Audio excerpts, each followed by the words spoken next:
حامدا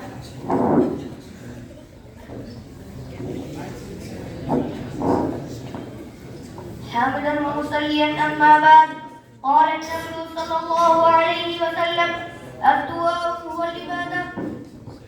محترم صدر انجمن اسلامی بھائیوں، آج کی اس سالانہ انجمن میں میری تقریر کا عنوان ہے دعا کی اہمیت. محترم حضرات، دعا ایک عظیم عبادت ہے، مومن کا ہتھیار ہے، اللہ رب العالمین سے قربت کا ذریعہ ہے. دعائیں صرف اور صرف اللہ رب العالمین سے کرنی چاہیے، اسی سے مدد طلب کرنی چاہیے، کیونکہ غیر اللہ سے دعائیں کرنا، فریاد کرنا، انہیں مصیبت میں پکارنا، یہ سب شرک اکبر ہے. اس لیے مصیبتوں پریشانی میں اللہ رب العالمین سے دعا کرنی چاہیے. محترم حضرات، تمام نبیوں اور رسولوں نے مصیبتوں پریشانی میں اللہ رب العالمین سے دعا کی. چنانچہ حضرت آدم علیہ السلام سے غلطی ہوئی تو اللہ رب العالمین سے توبہ و استغفار کیا اور کہا ربنا ظلمنا انفسنا وان لم تغفر لنا وترحمنا لنكونن من الخاسرین. حضرت یونس علیہ السلام نے مچھلی کے پیٹ میں نجات و حیات کے لیے اللہ رب العالمین سے دعا کی اور کہا لا الہ الا انت سبحانک انی کنت من الظالمین. اسی طرح حضرت ابراہیم علیہ السلام نے اولاد طلب کی تو اللہ رب العالمین سے طلب کی اور کہا رب ہب لی من الصالحین. حضرت نوح علیہ السلام نے بھی اللہ ہی سے مدد اور نصرت طلب کی اور کہا انی مغلوب فانتصر. نیک عمل کی قبولیت کے لیے حضرت ابراہیم اور حضرت اسماعیل نے اللہ سے دعا کی اور کہا ربنا تقبل منا انک انت السمیع العلیم. یہی نہیں بلکہ قرآن مجید میں حضرت لوط علیہ السلام کی یہ دعا بھی مذکور ہے رب انصرنی علی القوم المفسدین.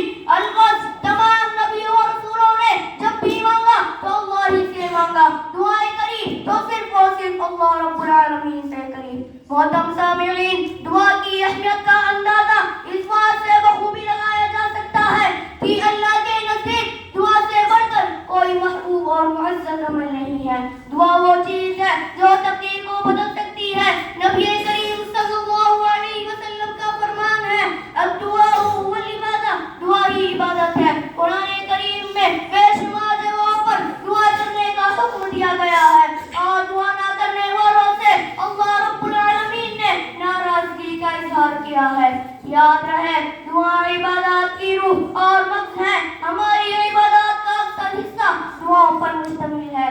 ہمارے نبی کریم صلی اللہ علیہ وسلم معصوم عن الخطا ہونے کے باوجود کثرت سے اللہ رب العالمین سے دعا کرتے اور اپنی امت کو دعاؤں کے آداب بھی سکھلائے اور اس کی تعلیم دی.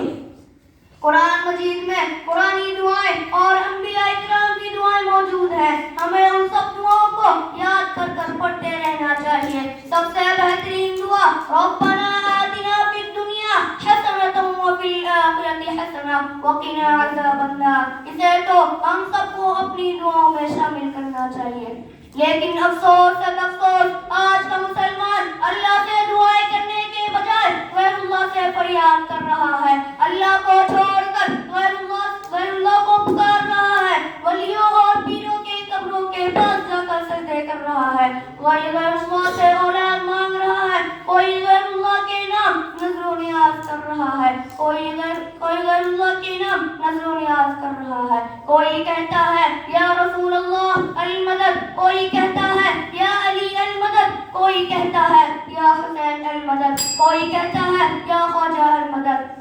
لہذا ضرورت اس بات کی ہے کہ ہم دعا کی اہمیت کو سمجھیں اور خوشی و غمی میں صرف اللہ رب العالمین کو پکاریں. اب آخر میں اللہ سے دعا ہے اللہ ہم سب کو زیادہ سے زیادہ دعائیں کرنے کی توفیق عطا فرمائے. آمین. السلام علیکم ورحمۃ اللہ وبرکاتہ.